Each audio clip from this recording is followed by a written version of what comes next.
സംസ്ഥാന സ്കൂൾ കലോത്സവത്തിൽ നാളെ ഒരു മത്സരാർത്ഥി വ്യത്യസ്തമായും മാറ്റുരയ്ക്കും. കാസർഗോഡുകാരി സിയ ഫാത്തിമ ഓൺലൈനായിട്ടാണ് കലോത്സവത്തിന്റെ ഭാഗമാവുക. ശരീരം പിടയുന്ന വേദനയ്ക്കിടയിലും കലോത്സവത്തിൽ പങ്കെടുക്കാൻ ആഗ്രഹം പ്രകടിപ്പിച്ച സിയയ്ക്ക് മത്സരിക്കാൻ വിദ്യാഭ്യാസ മന്ത്രി വഴിയൊരുക്കുകയായിരുന്നു. നാളെ നടക്കുന്ന അറബിക് പോസ്റ്റർ ഡിസൈനിങ്ങിൽ സിയ ഫാത്തിമ ഓൺലൈനായി മത്സരിക്കും. ശക്തന്റെ മണ്ണിൽ കലാപൂരം കൊട്ടിക്കയറുകയാണ്. നാനാ ജില്ലകളിൽ നിന്നുമെത്തിയ കലാകൗമാരം സാംസ്കാരിക തലസ്ഥാനത്ത് വർണ്ണപ്രപഞ്ചം തീർക്കുന്നു. ഈ മഹാമേളയുടെ മുഖ്യ നടത്തിപ്പുകാരനായി നിറഞ്ഞു നിൽക്കുന്ന വിദ്യാഭ്യാസ മന്ത്രിയുടെ ഫോണിലേക്ക് കഴിഞ്ഞ ദിവസം ഹൃദയം തൊടുന്ന ഒരു കുറിപ്പ് വന്നു.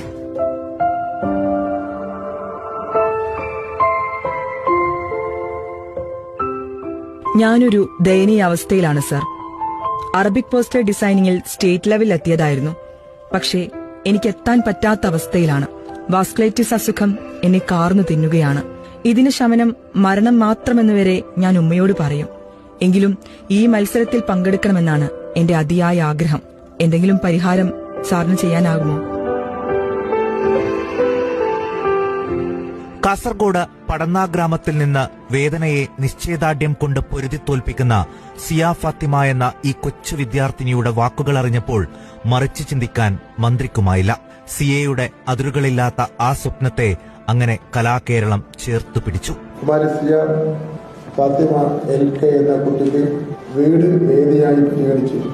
പ്രസ്തുത മത്സരം ഓൺലൈനായി നടത്തുന്നതിനുള്ള ക്രമീകരണങ്ങൾ കൈറ്റ് ജില്ലാ കോർഡിനേറ്റർമാരുമായി ബന്ധപ്പെട്ട് പൂർത്തീകരിക്കാവുന്നതാണ്. നാളെ 11 മണിക്ക് വേദി 17 നടക്കുന്ന അറബിക് പോസ്റ്റർ ഡിസൈനിംഗ് മത്സരത്തിൽ സിയ ഫാത്തിമയുമുണ്ടാകും. പോരാളിയായി വീഡിയോ കോൺഫറൻസ് വഴി മാറ്റുരയ്ക്കും.